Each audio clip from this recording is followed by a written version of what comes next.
Olá pessoal, meu nome é Ciro Expedito Schreiber, eu sou professor da Fundação Escola do Ministério Público e procurador de Justiça. Coordeno o Centro de Apoio das Promotorias de Defesa do Consumidor do Ministério Público do Estado do Paraná. Estou aqui hoje para abordar alguns temas sobre direito do consumidor, temas variados, a começar pelo primeiro. O que fazer com um produto levado várias vezes para assistência que continua apresentando problemas? Se o produto não é sanado pela assistência técnica no prazo de 30 dias, o Código de Defesa do Consumidor oferece 3 alternativas. A substituição do produto por outro da mesma espécie, ou a restituição imediata do preço, ou seja, desfazer o negócio com reparação de danos, ou apenas um abatimento proporcional do valor e o consumidor opta por permanecer com o bem. Sou obrigado a aceitar o produto consertado e devolvido pela assistência técnica após os 30 dias? Não, o consumidor não é obrigado a aceitar o produto que não foi consertado dentro do prazo. Ele pode, então, usar das 3 alternativas que o Código do Consumidor oferece. Porém, este prazo pode ser diminuído ou aumentado conforme haja consenso entre ambos. Na sequência, também, há indagações sobre compra e venda via internet. Feita uma compra pela internet e o vendedor sumiu, como devo proceder? As compras e vendas pela internet, há um decreto que regulamenta, que é o decreto 7962 de 2013, que regulamentou o Código de Defesa do Consumidor. Hoje, há 50 milhões de pessoas comprando pela internet. Então, a primeira providência é você se acautelar de comprar em sites que sejam seguros. Porém, se ocorrer o desaparecimento de um site, o chamado site camaleão, você deve procurar uma delegacia do consumidor e registrar uma reclamação. De preferência, delegacias de cybercrimes, porque eles têm condições de rastrear o site e chegar nos seus responsáveis. Também você pode reclamar nos PROCONs, na Promotoria de Defesa do Consumidor. E se houver identificação de outras pessoas envolvidas nessa transação, eles são solidários. Então você pode também acionar essas pessoas, como por exemplo, uma empresa responsável pela cobrança dos valores dessa venda, ou um próprio importador.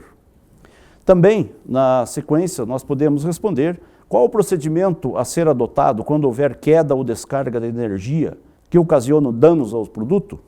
Bem, sempre para você acionar ou procurar uma indenização por danos ao produto por descarga elétrica, deve-se identificar a causa e o responsável por essa descarga elétrica. Bem, mas as concessionárias têm a obrigação de ressarcir e você pode então, ou o consumidor pode então, instaurar um procedimento administrativo e a empresa ressarcirá aos bens ou produtos eletrônicos que foram danificados. Outra questão também em voga no comércio ou no mercado de consumo é a questão da diferença entre propaganda enganosa e propaganda abusiva. Nós chamamos propaganda, mas o termo certo é publicidade. Publicidade abusiva é aquela publicidade que ela é verdadeira. Ela é verdadeira, mas ela explora ou recorre a discriminações, a valores que prejudicam o consumidor ou induzem o consumidor a se comportar contrariamente à sua segurança ou saúde. Já a propaganda enganosa, ela é falsa, ela não existe. Então ela expõe ou informa dados que não são corretos, que não existem, e então induzem em erro o consumidor. E também, qual o prazo máximo para informações sobre o consumidor permanecer em banco de dados, ou o nome do consumidor permanecer em banco de dados? O prazo estabelecido pelo Código de Defesa do Consumidor, no caso de consumidor inadimplente, nós estamos chamando os bancos de dados de inadimplências, é de 5 anos. Porém, este prazo pode ser menor desde que a dívida prescreva neste prazo. O consumidor adimplente, ele deve ter seu nome baixado ou retirado do banco de dados imediatamente. Caso ele não cumpra ou não pague a sua dívida nos 5 anos, mesmo assim, o seu nome deve ser baixado e não mais constar nesse banco de dados. Uma outra questão que muito se pergunta é quais são os direitos básicos do consumidor. Esta resposta pode ser muito extensa, mas o consumidor é um vulnerável no mercado. Então há direitos básicos relacionados, vários. Destacamos aí o direito de informação, para que o consumidor possa eventualmente ter uma boa liberdade de escolha. Também o acesso à justiça, né, com a inversão do ônus da prova, né, são direitos básicos que o consumidor tenha nesse sentido. E reparação de danos integral. O consumidor deve ter a reparação dos seus danos em razão de uma relação de consumo de forma completa e integral. E por fim nós temos aqui uma pergunta: quais informações são obrigatórias na rotulagem de alimentos? Aqui nós temos de fazer uma separação entre alimentos processados e industrializados e alimentos in natura.